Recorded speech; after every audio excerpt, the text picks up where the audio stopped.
Assalamualaikum warahmatullahi wabarakatuh.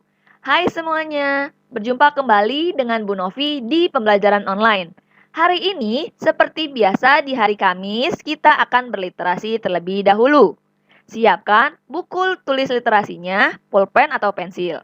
Disimak baik-baik video ini sampai akhir ya.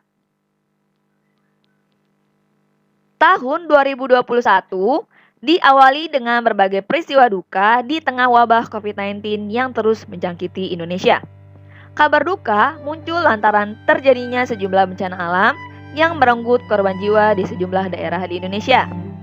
Sejumlah bencana alam tersebut juga terjadi di tengah peristiwa duka jatuhnya pesawat Sriwijaya Air SJ-182 di perairan Kepulauan Seribu, Jakarta pada Sabtu 9 Januari 2021. Bencana alam pertama terjadi di awal 2021 ialah longsor di Sumedang, Jawa Barat pada Sabtu 9 Januari 2021. Kemudian berlanjut pada terjadinya sejumlah bencana alam di beberapa daerah lainnya, mulai dari banjir, gempa bumi, hingga gunung meletus. Berikut Bu Guru akan bahas 4 bencana alam yang terjadi di awal 2021. Yang pertama, longsor di Sumedang, Jawa Barat. Bencana longsor di Sumedang terjadi pada tanggal 9 Januari, tepatnya di Desa Cihanjuang, Kecamatan Cimanggung. Longsor terjadi 2 kali, yaitu pada pukul 16.00 waktu Indonesia Barat dan pukul 19.00 waktu Indonesia Barat. Dari data sementara, terdapat 1.020 orang yang mengungsi akibat bencana tersebut. Hingga kini, korban tewas yang berhasil ditemukan berjumlah 36 orang. Kepala Pusat Data, Informasi, dan Komunikasi Kebencanaan Badan Nasional Penanggulangan Bencana atau yang disingkat BNPB mengatakan proses pencarian korban longsor tersebut terkendala cuaca hujan.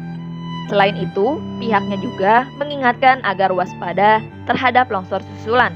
Pasalnya, Badan Meteorologi, Klimatologi, dan Geofisika atau BMKG melaporkan masih ada retakan di beberapa titik lokasi longsor. Yang kedua, banjir di Kalimantan Selatan. Hujan lebat disertai kilat dan juga angin kencang pada tanggal 12 sampai 14 Januari mengakibatkan banjir yang menggenangi sejumlah wilayah di Kalimantan Selatan. Salah satu wilayah yang berdampak parah akibat bencana banjir ini adalah Kabupaten Balangan yang terletak di bagian utara Kalimantan Selatan. Berdasarkan laporan Pusat Pengendali Operasi BNPB pada Sabtu tanggal 16 Januari 2021 pukul 2.00 WIB tercatat ada 3.571 rumah di Balangan yang terendam banjir. Banjir di Balangan disebabkan oleh hujan dengan intensitas tinggi yang menyebabkan meluapnya Sungai Balangan dan juga Sungai Pitap. Badan Penanggulangan Bencana Daerah atau yang disingkat BPBD Balangan menyebut saat ini banjir masih belum surut. Dengan tinggi muka air terpantau sekitar 50 sampai 150 cm. Sementara itu, BPBD Balangan melaporkan tercatat ada 39.549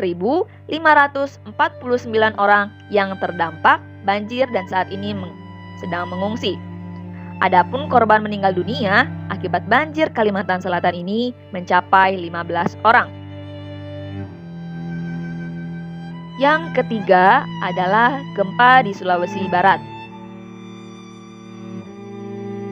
Gempa di Sulawesi Barat terjadi pada hari Kamis, tanggal 14 Januari 2021. Gempa pembuka dengan magnitudo 5,9 terjadi di Majene, Sulawesi Barat. Kemudian disusul gempa kedua juga yang terjadi di Majene dengan magnitudo 6,2 pada hari Jumat tanggal 15 Januari 2021 dini hari. BNPB melaporkan hingga Minggu tanggal 17 Januari 2021 pukul 20.00 WIB Total korban meninggal akibat gempa Mamuju Majene menjadi sebanyak 81 orang. Raditya dalam keterangannya melaporkan 81 korban itu dengan rincian 70 orang meninggal di Kabupaten Mamuju dan 11 orang di Kabupaten Majene. Raditya juga menambahkan, Pusdalops BNPB juga memutakhirkan data kerugian material di Kabupaten Majene. 1.150 unit rumah rusak yang masih dalam proses pendataan, serta 15 unit sekolah terdampak. Selain itu, yang keempat, ada erupsi Gunung Semeru. Gunung Semeru di Jawa Timur mengalami erupsi pada hari Sabtu, tanggal 16 Januari 2021 yang mengakibatkan hujan abu vulkanik di beberapa wilayah di Kabupaten Probolinggo pada pukul 17.40 WIB sampai dengan 21.08 WIB. Menurut laporan pengamatan visual sementara, terlihat asap meluncur ke arah tenggara yang diduga dari kawah Jonggring Kaloko berwarna kelabu pekat dalam volume yang besar. Hujan abu vulkanik diperkirakan mengarah ke utara, menyesuaikan arah angin. Sementara itu, Kepala Pusat Vulkanologi dan Mitigasi Bencana Geologi atau yang disingkat PVMBG, Kasbani mengatakan guguran awan panas terjadi sampai dengan pukul 18.35 pada hari Sabtu. Status waspada Kasbani menegaskan bahwa Gunung Semeru saat ini masih berada pada status level 2 atau waspada. PVMBG saat ini juga sedang melakukan evaluasi lebih lanjut. Bagi masyarakat yang bermukim di sekitar Desa Sumber Mujur serta Desa Curah Koboan dan sekitarnya dihimbau agar waspada dalam menghadapi potensi bencana yang dapat ditimbulkan. Nah, anak-anak Bu Guru yang soleh-soleha, tadi kita sudah membahas mengenai 4 bencana alam di awal tahun 2021. Sekarang tuliskan kembali video yang kalian simak di buku literasinya ya. Setelah itu, kumpulkan ke guru kalian masing-masing. Wassalamualaikum warahmatullahi wabarakatuh.